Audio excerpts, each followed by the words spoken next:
Hello friends, welcome to teaching Kishan YouTube channel. આપણે કંઈક ભૌતિક વિજ્ઞાન એટલે કે ફિઝિક્સની શરૂઆત કરી દીધી હતી, જેની અંદર આપણે ઓલરેડી 2 લેક્ચર જોઈ ગયા છે. તો જો તમે આગળના 2 લેક્ચર ન જોયા હોય તો ખાસ કરીને જોઈ લેજો. આ છે ફિઝિક્સનો લેક્ચર નંબર 3, જેની અંદર આપણે બળ અને ગુરુત્વાકર્ષણની વાત કરીશું, એટલે કે ફોર્સ એન્ડ ગ્રેવિટેશનલ ફોર્સની વાત કરવાની છે. હવે લાસ્ટ લેક્ચરની અંદર આપણે ગતિ ભણી ગયા હતા અને ન્યૂટનના 3 નિયમો ભણી ગયા હતા. તો આગળના લેક્ચર તમે ખાસ કરીને જોઈ લેજો. ત્યાંથી આપણે કન્ટિન્યુઅસ કરીએ છીએ. આગળ આપણે બળ અને ગુરુત્વાકર્ષણ બળની વાત કરવાની છે. તો બહુ ઇઝી જ છે. જો ફિઝિક્સ એવી વસ્તુ છે જે આપણે રોજિંદા જીવનની અંદર ઉપયોગ કરીએ છીએ. કંઈ પણ વસ્તુ હાર્ડ નથી. જ્યારે હું તમને સમજાવું છું એટલે તમને તમારા માઇન્ડની અંદર એવું થતું હશે કે આ બધી વસ્તુ તો મને ખબર છે, કારણ કે આપણે રોજિંદા જીવનમાં ફિઝિક્સનો ઉપયોગ કરીએ છીએ.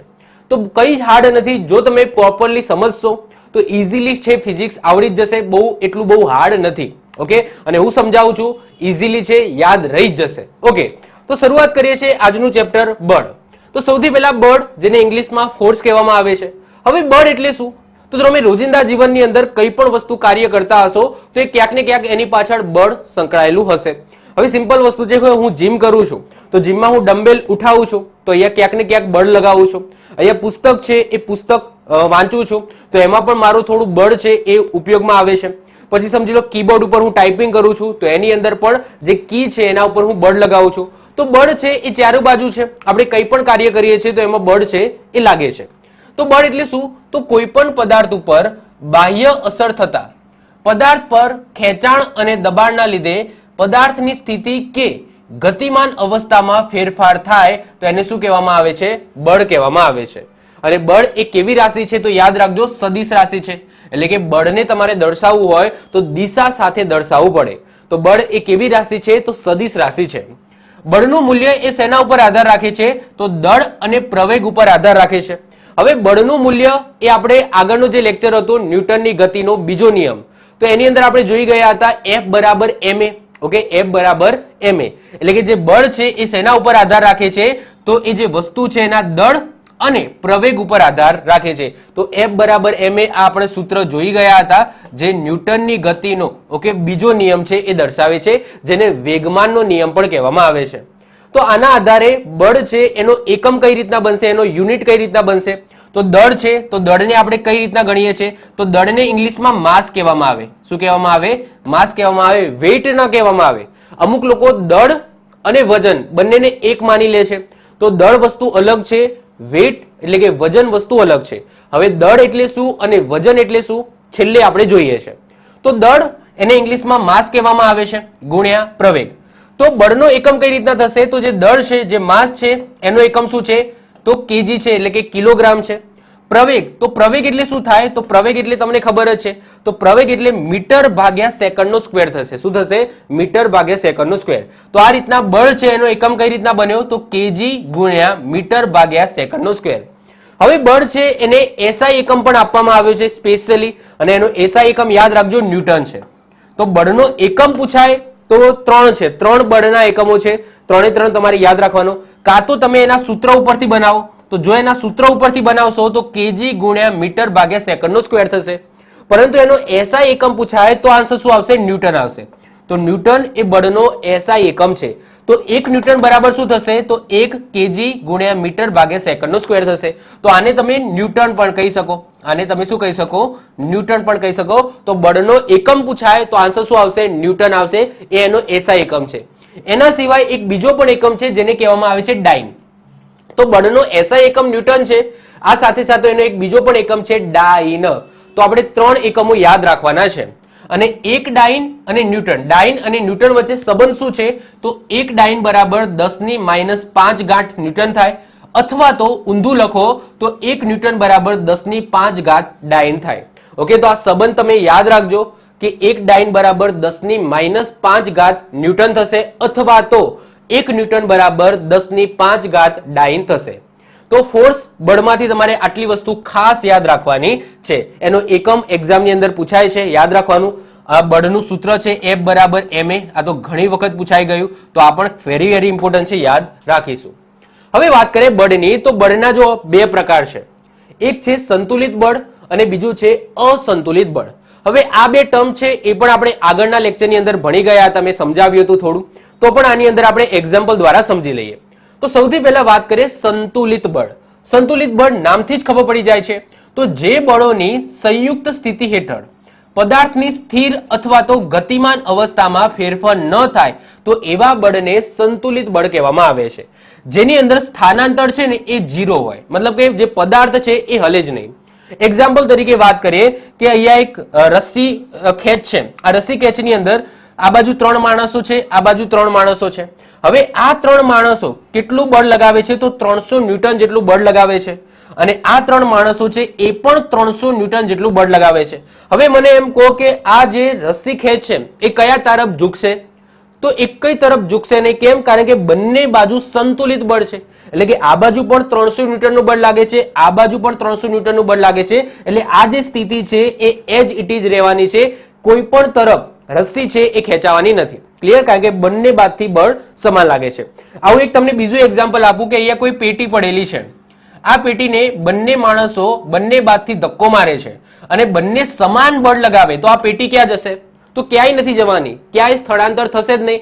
એ પેટી જ્યાં છે ત્યાં જ રહેશે જો સંતુલિત બળ હશે તો. હવે વાત કરીએ અસંતુલિત બળ. તો એનાથી ઉલટું, તો જે બળોની સંયુક્ત સ્થિતિ હેઠળ પદાર્થની સ્થિર અથવા તો ગતિમાન અવસ્થામાં ફેરફાર થતો હોય તો એવા બળને અસંતુલિત બળ કહેવામાં આવે, જેમાં સ્થાનાંતરનું મૂલ્ય 0 હોતું નથી, એટલે કે એનાથી વધારે હોય છે.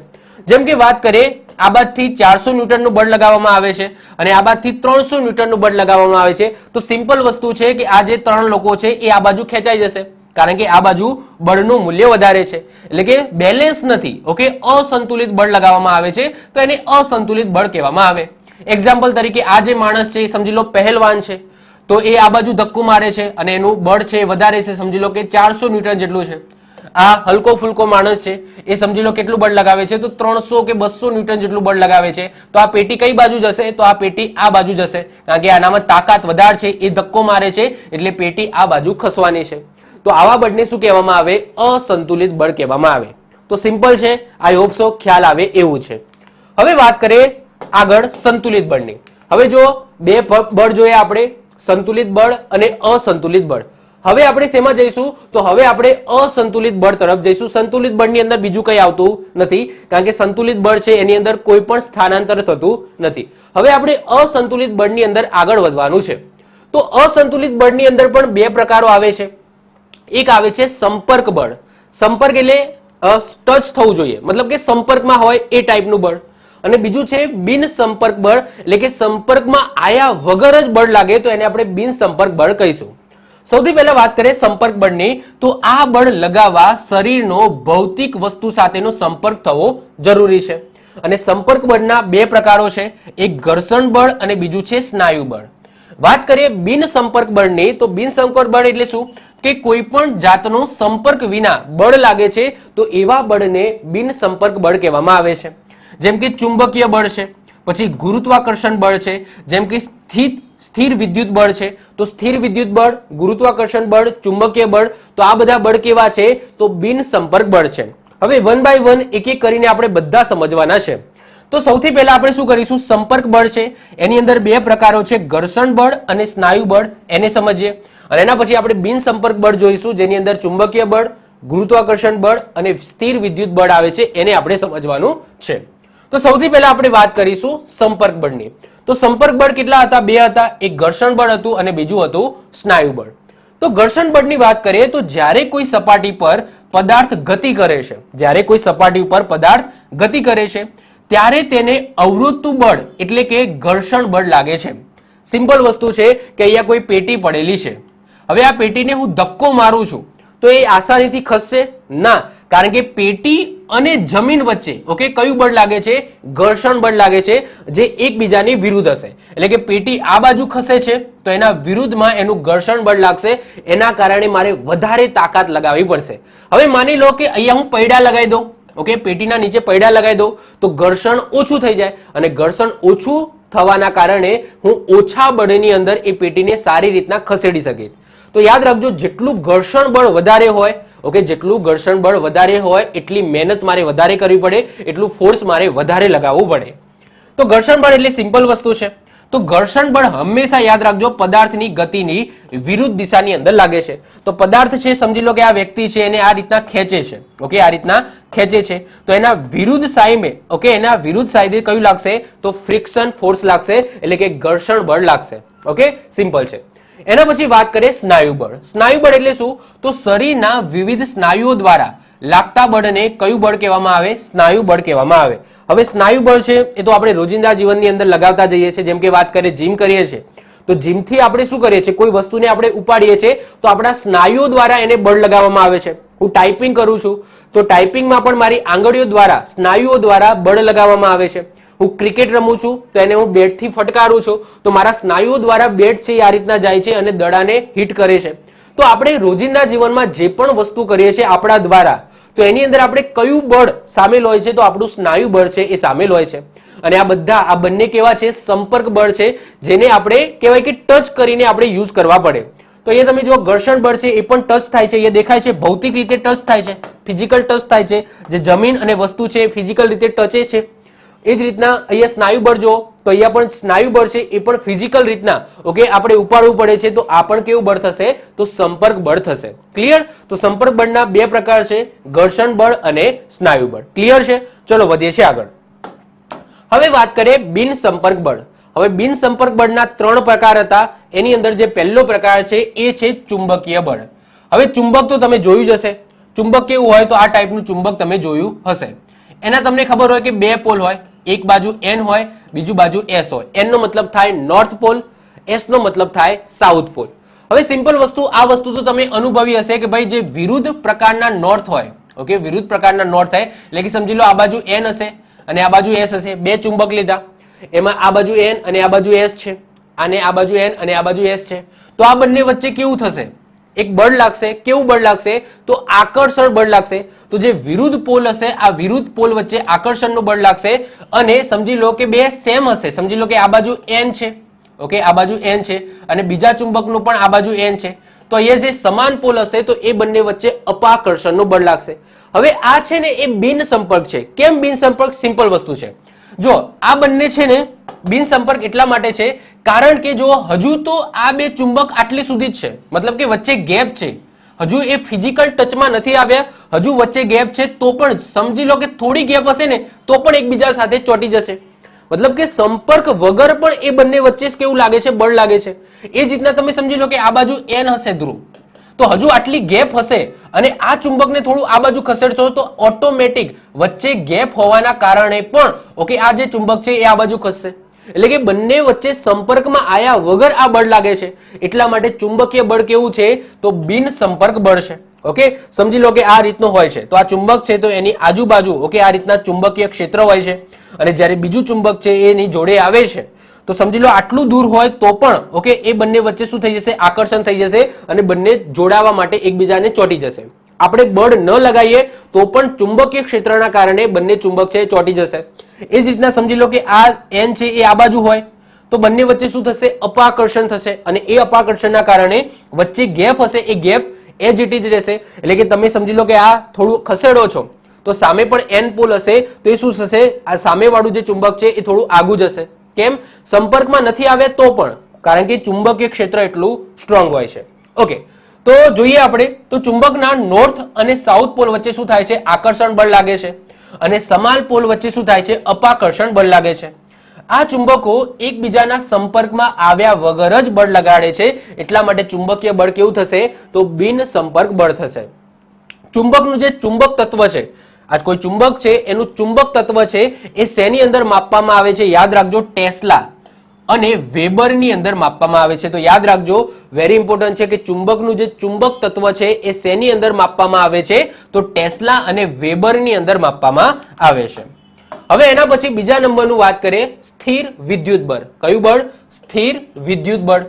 તો એક વિદ્યુત ભારિત પદાર્થ વડે બીજા વિદ્યુત ભારિત અથવા તો, ઓકે, વિદ્યુત ભાર રહિત પદાર્થ ઉપર લાગતા બળને સ્થિર છે, ઓકે, સ્થિર વિદ્યુત બળ કહે છે. હવે આનું આપણે એક્ઝામ્પલની વાત કરીએ તો આ તો આપણે અનુભવ્યા હશો, નાનપણની અંદર આવી બધી રમતો કર્યા હશો. જેમ કે વાત કરીએ કે અહીંયા એક કાંસકો છે અને અહીંયા કાગળના ટુકડા છે. હવે કાંસકાને તમે માથા ઉપર ફેરો કાંસકાને તમે માથા ઉપર ફેરવો અને એ જે કાગળના ટુકડા છે એની જોડે લઈ જાઓ, ઓટોમેટિક શું થશે? તો આ જે કાગળના ટુકડા છે એ કાંસકાની અંદર ચોંટી જશે. તો આની અંદર કયું બળ લાગ્યું છે? તો સ્થિર વિદ્યુત બળ લાગ્યું છે. અને કાંસકો હજુ ઉપર જ છે, કાંસકો આટલો દૂર છે તો પણ જે કાગળ છે એ ક્યાં ચોંટી જશે? ઉપર ચોંટી જશે. એના મતલબ કે સંપર્ક નથી થયો, આ કાંસકો અને કાગળનો સંપર્ક નથી થયો તો પણ એમની વચ્ચે કયું બળ લાગે છે? સ્થિર વિદ્યુત બળ લાગે છે. આવું ને આવું એક બીજું એક્ઝામ્પલ આપું તો અહીંયા જે ફુગ્ગો છે એ ફુગ્ગાને તમે માથા ઉપર ઘસો, ફુગ્ગાને માથા ઉપર ઘસો, એના પછી તમે માથાની જોડે લાવશો તો આ જે વાળ છે એ ઓટોમેટિક આ ફુગ્ગાને ચોંટી જશે. આટલો દૂર હશે તો પણ આ વાળ છે એ ફુગ્ગા તરફ આકર્ષાશે. તો એમાં કયું બળ રહેલું છે? તો સ્થિર વિદ્યુત બળ રહેલું છે. તો આ વસ્તુ તમે એક્સપેરિમેન્ટ ઘરે પણ કરી શકો છો. ઘરે તમારે શું કરવાનું? નાના નાના એક કાગળ છે, આ કાગળના નાના નાના ટુકડા કરી નાખવાના, આવા નાના નાના ટુકડા કરી નાખો. એના પછી એક કાંસકો લેવાનો, એ કાંસકાને માથા ઉપર ઘસવાનો. માથા ઉપર ઘસવાના કારણે આ જે કાંસકો છે એના અંદર વિદ્યુત બળ છે એ ઉત્પન્ન થશે. અને એના પછી આ કાંસકો છે એ તમે આ કાગળ પાસે લાવશો તો ઓટોમેટિક આ જે કાગળ છે એ કાંસકાને ચોંટી જશે. તો અહીંયા કયું બળ લાગે છે? તો સ્થિર વિદ્યુત બળ લાગે છે. તો યાદ રાખજો, આ પણ કેવું બળ છે? તો બિન સંપર્ક બળ છે. ક્લિયર? ચલો હવે વધીએ. જે ત્રીજું અને મહત્વપૂર્ણ છે એ છે ગુરુત્વાકર્ષણ બળ. હવે ગુરુત્વાકર્ષણ બળ એ તો આપણે નાનપણથી વાંચતા આવ્યા છે કે ભાઈ ન્યૂટન છે એ સફરજનના ઝાડ નીચે બેઠો હતો, ભૂલથી એક સફરજન છે એ નીચે પડે છે અને ન્યૂટનને એવું થાય છે કે ભાઈ આ સફરજન નીચે જ કેમ પડ્યું? ઓકે, કેમ ઉપર ના જતું રહ્યું? કેમ બાજુમાં ના ગયું? કેમ એક્ઝેક્ટ નીચે પડ્યું? ઓકે, તો આવો ન્યૂટનને વિચાર આવે છે અને એના પછી એ ગુરુત્વાકર્ષણ બળનો ખ્યાલ આપે છે. તો આ વસ્તુ તમે નાનપણમાં સ્ટોરી છે એ પણ સાંભળી હશે કે ભાઈ સફરજનનું ઝાડ હોય અને ત્યાં નીચે ન્યૂટન બેઠેલો હતો અને સફરજન આ રીતના પડે છે અને ન્યૂટનને આવો ખ્યાલ આવે છે કે ભાઈ સફરજન નીચે જ કેમ પડ્યું? ઓકે, અને આ રીતના પછી ન્યૂટન છે એ ગુરુત્વાકર્ષણ બળનો ખ્યાલ આપે છે. તો ગુરુત્વાકર્ષણ બળ એટલે શું? તો કોઈ પણ પદાર્થને પૃથ્વી પોતાના તરફ ખેંચે છે અને આ બળને ગુરુત્વાકર્ષણ બળ કહેવામાં આવે છે. અને આ બળ પણ બિન સંપર્ક બળ છે. કેમ? કારણ કે હવામાંથી તમે ભૂસકો મારો છો, ઓકે, સમજી લો કે બીજા માળથી કે ત્રીજા માળથી તમે ભૂસકો મારો તો એ તમે ક્યાં જાઓ? નીચે જ જાઓ. તો એમાં પૃથ્વી અને તમારા વચ્ચે કોઈ સંપર્ક થયો છે? નથી થયો. ઓકે, તો પણ એ પૃથ્વી છે એ પોતે તમને પોતાની તરફ ખેંચે છે. તો આ બળ કયું છે? તો ગુરુત્વાકર્ષણ બળ છે. તો સંપર્ક વગર જ આ ગુરુત્વાકર્ષણ બળ લાગે છે. કોઈ પણ વસ્તુ XYZ કોઈ પણ વસ્તુ તમે નીચે નાખો છો તો એ નીચે જ જવાની છે કારણ કે ગુરુત્વાકર્ષણ બળ લાગે છે. ઓકે, બીજી વસ્તુ કે તમે બોલ પેન છે એ બોલ પેનમાં લખી શકો છો, બોલ પેનથી લખી શકો છો. કેમ? ગુરુત્વાકર્ષણના કારણે. કેમ? કારણ કે જે અંદર સહી ભરેલી છે એ સહી નીચે ને નીચે રહે છે. માની લો કે પેનની અંદર ગુરુત્વાકર્ષણ બળ ન લાગતું હોય તો જે સહી છે એ નીચે આવે જ નહીં અને નીચે આવશે જ નહીં તો લખાશે જ નહીં. તો ગુરુત્વાકર્ષણ બળના કારણે જ જે અંદર શાહી ભરેલી હોય છે એ શાહી છે એ નીચે આવે છે અને નીચે આવે છે એટલા માટે તમે લખી શકો છો. તો આ બધા શેના ઉદાહરણ છે? તો ગુરુત્વાકર્ષણ બળના ઉદાહરણ છે. ગુરુત્વાકર્ષણ બળની શોધ કોને કરી? તો સર આઇઝેક ન્યૂટન દ્વારા કરવામાં આવી છે. ગુરુત્વાકર્ષણ બળ હંમેશા કેવું હોય છે? અધોગામી હોય છે, એટલે કે નીચેની દિશામાં જ હોય છે. ઓકે, ઉપરની દિશામાં ક્યારે પણ ગુરુત્વાકર્ષણ બળ હોતું નથી, અધોગામી દિશાની અંદર જ ગુરુત્વાકર્ષણ બળ હોય છે. હવે એક્ઝામની અંદર કેવા કેવા ક્વેશ્ચનો પૂછાય એ સમજીએ. તો જ્યારે કોઈ પદાર્થનું મુક્ત પતન થાય છે ત્યારે તેના વેગમાં વધારો થાય છે, એટલે કે તે પદાર્થને ગુરુત્વાકર્ષણ બળના કારણે ગુરુત્વ પ્રવેગ મળે છે. માની લો કે કોઈ વ્યક્તિ છે, સમજી લો કે સ્કાય ડાઇવિંગ તમે જોઈ હોય, મતલબ કે સ્કાય ડાઇવિંગ એટલે શું? કે સમજી લો કે તમને ઉપર એરોપ્લેનમાં લઈ જાય અને ત્યાંથી પછી તમારે કૂદકો મારવાનો હોય તો એને સ્કાય ડાઇવિંગ કહેવામાં આવે. તો સ્કાય ડાઇવિંગ તમે કરો છો તો ઉપરથી જ્યારે તમે પૃથ્વી તરફ નીચે આવો છો તો તમારો વેગ છે એ વધી જાય છે. જે વેગ વધી જાય એને શું કહેવામાં આવે? પ્રવેગ કહેવામાં આવે. તો વેગની અંદર વધારો થાય છે. કેમ? કારણ કે જેમ જેમ તમે પૃથ્વીની તરફ આવશો એમ એમ તમારા વેગની અંદર વધારો થશે. હવે સિમ્પલ વસ્તુ છે કે આ પેન છે, આ પેનને હું અહીંયાથી નાખું છું જમીન ઉપર તો એટલો બધો વેગ નહીં પકડે, પરંતુ આ જ પેનને સમજી લો કે ત્રીજા માળથી છેક નીચે નાખું છું તો જેમ એ નીચે તરફ આવશે એમ એની વેગની અંદર વધારો થશે. તો એ શું છે? તો એ બળ કયું લાગ્યું છે? તો યાદ રાખજો, ગુરુત્વ પ્રવેગ લાગ્યું છે. તો જ્યારે પણ કોઈ પદાર્થનું મુક્ત પતન થાય છે તો એને નીચે તરફ જે ગતિ કરાવવા માટે જે વધારે ફોર્સ લગાવે છે એ છે ગુરુત્વ પ્રવેગ. હવે ગુરુત્વ પ્રવેગ છે ને એ એવી વસ્તુ છે જે દરેક જગ્યાએ અલગ અલગ હોય. મતલબ કે આ જગ્યાએ ગુરુત્વ પ્રવેગ અલગ છે, સમજી લો તમે કોઈ બીજા પોલ ઉપર જાઓ અથવા તો બીજી જગ્યાએ જાઓ તો ત્યાં ગુરુત્વ પ્રવેગનું વેરિએશન તમને જોવા મળે. નોર્મલી માપવામાં આવ્યું છે કે પૃથ્વી ઉપર આ જે ગુરુત્વ પ્રવેગ છે, આ ગુરુત્વ પ્રવેગનું મૂલ્ય કેટલું છે? તો 9.81 મીટર પ્રતિ સેકન્ડ સ્ક્વેર છે. કેટલું છે? 9.81 મીટર પ્રતિ સેકન્ડ સ્ક્વેર છે. યાદ રાખજો, પૃથ્વી ઉપર. ઓકે, તમે ચંદ્ર ઉપર જાઓ તો આટલું બધું ગુરુત્વ પ્રવેગ હોય નહીં, ત્યાં માણસો તરતા હોય કારણ કે ત્યાં ગુરુત્વાકર્ષણ બળ પણ ઓછું હોય. અને આ ગુરુત્વ પ્રવેગ છે એ શેના ઉપર આધાર રાખે છે? યાદ રાખજો, ગુરુત્વાકર્ષણ બળ ઉપર આધાર રાખે છે. તો ગુરુત્વાકર્ષણ બળ ઉપર આધાર રાખે છે ગુરુત્વ પ્રવેગ, જે પૃથ્વી ઉપર પણ, જો પૃથ્વી ઉપર નોર્મલી કીધું છે કે 9.81 મીટર પ્રતિ સેકન્ડ સ્ક્વેર છે, પરંતુ પૃથ્વી ઉપર પણ અમુક જગ્યાએ એનું વેરિએશન જોવા મળે. એ હમણાં સાબિત પણ કરીએ છીએ. પૃથ્વીના કેન્દ્રમાં ગુરુત્વ પ્રવેગનું મૂલ્ય કેટલું હોય? 0 હોય. પૃથ્વીનું કેન્દ્ર હોય, કેન્દ્ર ધેટ્સ મીન્સ કે અહીંયા પૃથ્વીની સપાટીની વાત નથી થતી. તમે પૃથ્વીને અંદર સમજી લો ખાડો કરો છો તો એમાં જે સેન્ટરમાં બિંદુ આવશે, ઓકે, તો એ શું થશે? પૃથ્વીનું કેન્દ્ર થશે. અને ત્યાં આ ગુરુત્વ પ્રવેગનું મૂલ્ય કેટલું હશે? 0 હશે. વિષુવવૃત્ત પાસે પૃથ્વી પહોળી હોવાના કારણે જીનું મૂલ્ય સૌથી ઓછું હશે. અને ધ્રુવ પાસે પૃથ્વી છે એ ચપટી હોવાના કારણે ધ્રુવ પાસે જીનું મૂલ્ય કેવું હશે? સૌથી વધારે હશે. તો તમે જેમ જેમ તમે પૃથ્વીના કેન્દ્ર તરફ જશો, પૃથ્વીના કેન્દ્ર તરફ જશો એમ ગુરુત્વ પ્રવેગનું મૂલ્ય વધશે અને પૃથ્વીના કેન્દ્રમાં એનું મૂલ્ય 0 થઈ જશે. ફરીથી રિપીટ કરું છું, જેમ તમે પૃથ્વીના કેન્દ્ર તરફ જશો એમ ગુરુત્વ પ્રવેગનું મૂલ્ય કેવું થશે? વધશે. ગુરુત્વ પ્રવેગનું મૂલ્ય વધશે અને એના કેન્દ્રમાં તમે પહોંચી જાઓ. કેન્દ્ર એટલે એનો મતલબ એમ નથી કે પૃથ્વીના સપાટી પર કોઈ કેન્દ્ર છે, ના, પૃથ્વીના અંદરના ભાગની વાત કરું છું. ઓકે, સમજી લો કે પૃથ્વીના અંદર એટલે કે આ સમજી લો કે આને 3D માં વિચારો. 3D માં વિચારો તો આને કટ કરો, પૃથ્વીને કટ કરો. તો પૃથ્વીને કટ કરશો તો એની અંદર સેન્ટરની અંદર જે બિંદુ હશે તો ત્યાં આ ગુરુત્વ પ્રવેગનું મૂલ્ય કેવું હશે? 0 હશે. હવે તમને ખબર છે કે ભાઈ પૃથ્વી છે એનો આકાર પરફેક્ટલી ગોળ નથી, મોસંબી આકારનો છે, નારંગી આકારનો છે. તો એની અંદર શું હોય છે? તો એમાં જે પૃથ્વી છે આ ધ્રુવો કહેવામાં આવે છે. આને શું કહેવામાં આવે? ધ્રુવ કહેવામાં આવે. અને આ છે વિષુવવૃત્ત. તો બંને ધ્રુવો બાજુથી થોડી દબાયેલી છે, થોડી ચપટી છે. અને જે વિષુવવૃત્ત છે એ વિષુવવૃત્ત બાજુથી થોડી ફૂલેલી છે. તો મને એમ કહો કે આ બાજુ ગુરુત્વ પ્રવેગનું મૂલ્ય વધારે હશે કે આ બાજુ હશે? તો જો ગુરુત્વ પ્રવેગનું મૂલ્ય આ બાજુ વધારે છે. કેમ? કારણ કે આ બાજુથી ચપટી છે, એટલે કે જે કેન્દ્ર છે એ કેન્દ્રથી નજીક છે.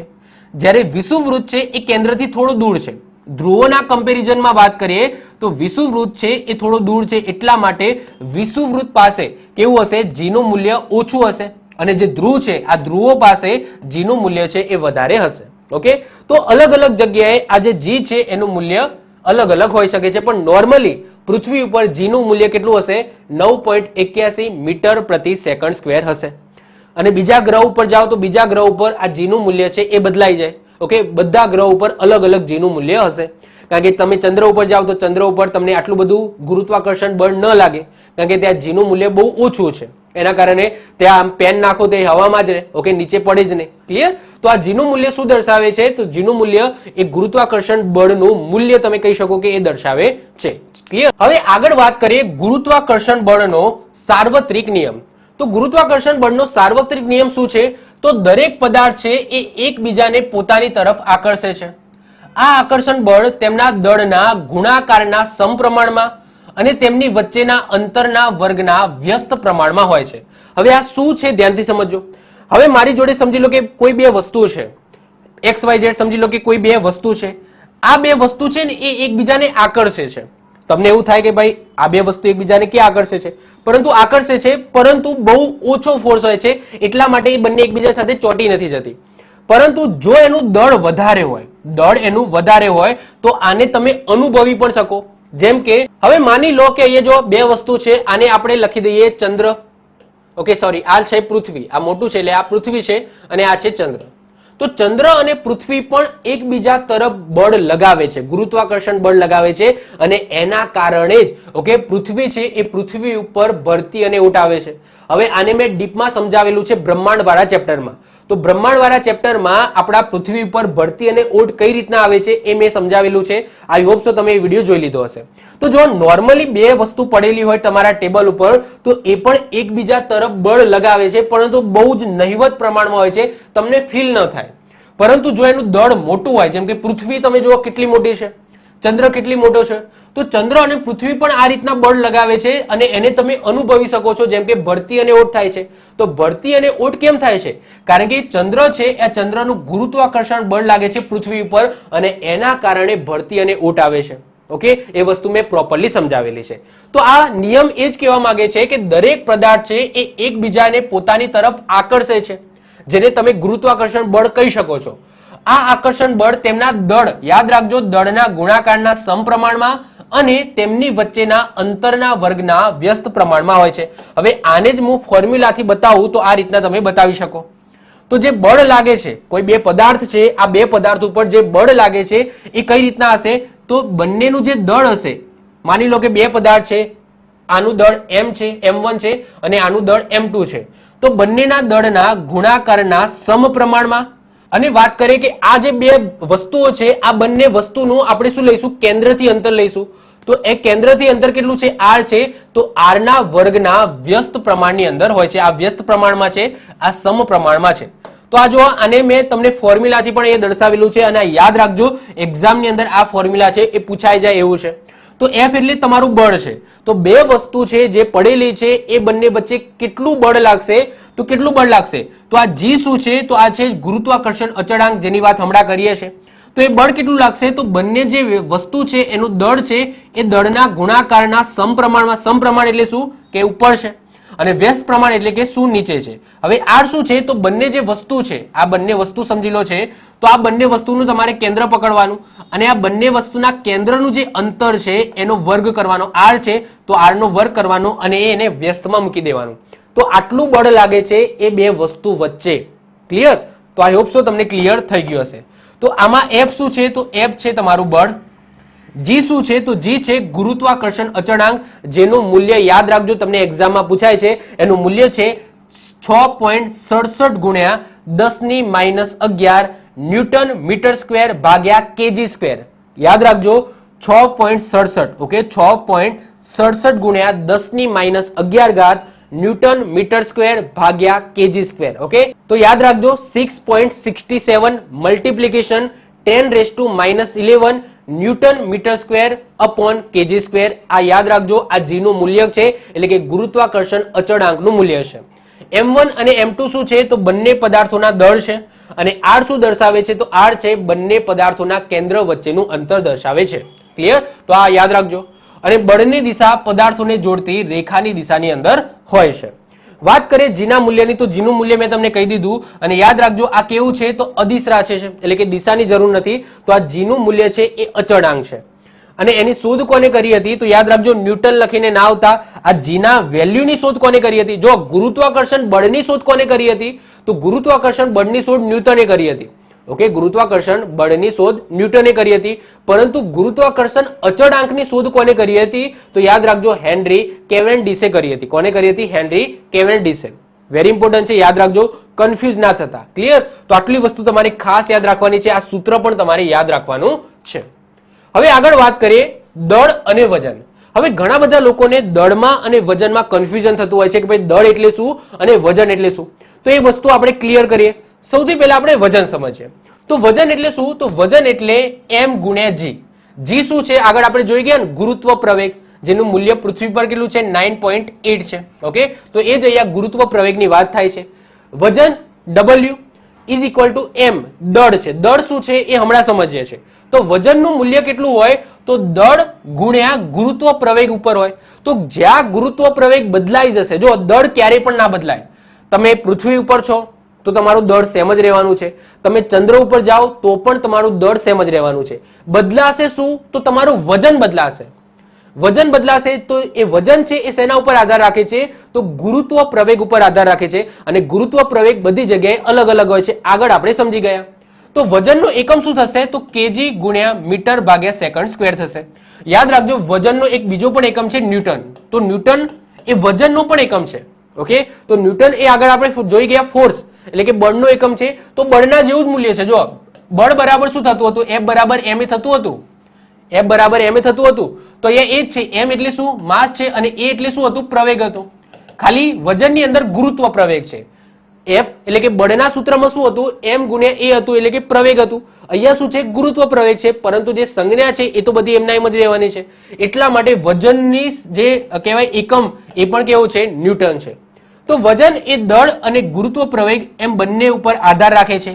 યાદ રાખજો, દળ હંમેશા અચળ હોય છે, પરંતુ ગુરુત્વ પ્રવેગનું મૂલ્ય બદલાઈ શકે છે, તેથી વજન પણ બદલાય છે.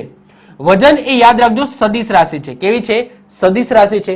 ગુરુત્વ પ્રવેગ એ ગુરુત્વાકર્ષણ બળ ઉપર આધાર રાખે છે, તેથી કહી શકાય કે વજનનો એકમ પણ ન્યૂટન છે.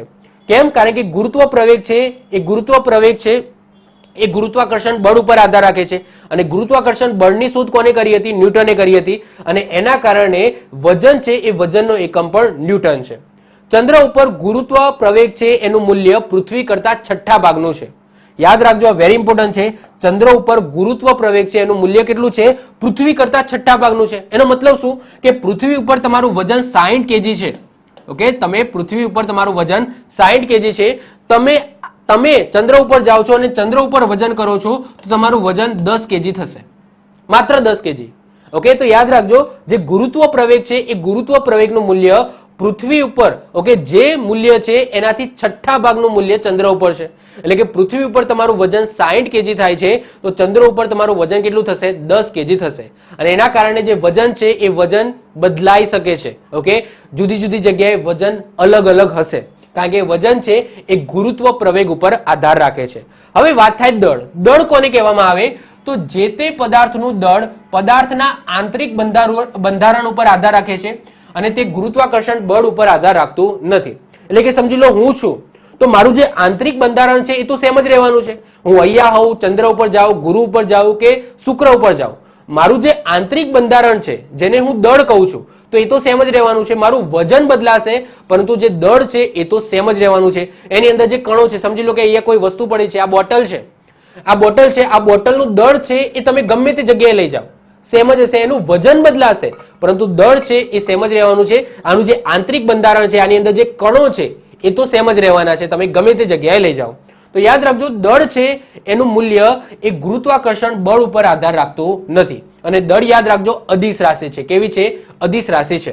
હવે જો અહીંયા મેં પ્રોપરલી એક્ઝામ્પલ આપેલા છે દળ અને વજનને સમજવા માટે. હવે તમે કોઈ વ્યક્તિ પૃથ્વી ઉપર છે, એનો માસ એટલે શું થાય? દળ થાય. તો માસ સમજી લો 50 કેજી છે, અને એનું વજન છે 110. સમજી લો અહીંયા 110 કેજી કરી દઉં છું. ઓકે, 110 કેજી કરી દઉં છું, તો અહીંયા પણ આપણે કેજીમાં લખીએ છીએ. તો માની લો કે કોઈ વ્યક્તિ છે, આ વ્યક્તિનું વજન, ઓકે, વજન 110 કેજી છે પૃથ્વી ઉપર, અને એનું દળ કેટલું છે? 50 કેજી છે. હવે એ વ્યક્તિ સમજી લો મંગળ ગ્રહ ઉપર જતો રહે છે, તો એનું દળ છે એ તો સેમ જ રહેવાનું છે. અહીંયા 50 હતું તો એ 50 જ રહેશે, પરંતુ એનું વજન બદલાઈ જશે. કેમ? કારણ કે ગુરુત્વ પ્રવેગ મંગળ ઉપર અલગ હશે પૃથ્વી કરતા. ઓકે, અને એના કારણે એનું વજન બદલાઈ જશે. 110 હતું તો અહીંયા 42 થઈ જશે. ક્લિયર? તો આ ડિફરન્સ યાદ રાખજો. એમસીક્યુ ની અંદર ઘણી વખત પૂછાઈ ગયેલું છે કે ભાઈ પૃથ્વી ઉપર તમારું વજન, સમજી લો, સોરી, તમને આવું ક્વેશ્ચન પૂછાઈ ગયેલું છે કે ભાઈ પૃથ્વી ઉપર તમારું દળ છે એ 60 કેજી હોય, તો તમે ચંદ્ર ઉપર જાઓ તો તમારું વજન કેટલું થાય? તમે લખીને આવો, ઘટી જાય. ઘટી ના જાય, દળ તો સેમ જ રહે. શું ઘટે? તો વજન ઘટે. ક્લિયર? તો આ ડિફરન્સ છે તમારે યાદ રાખવાનો છે. ઓકે, તો આ સાથે આપણું આજનું સરસ મજાનું ચેપ્ટર બળ અને ગુરુત્વાકર્ષણ બળ અહીંયા પૂરું થાય છે. આઈ હોપ સો તમને કંઈક ના કંઈક ખ્યાલ મળ્યો હશે, કંઈક ના કંઈક નવું જાણવા મળ્યું હશે. કંઈ પણ ડાઉટ હોય તો નીચે કોમેન્ટ કરો, હું એનો આન્સર જરૂર આપીશ. તો મળીશું નેક્સ્ટ લેક્ચરની અંદર. બાય, ઓલ ધ બેસ્ટ, જય હિન્દ, જય ભારત.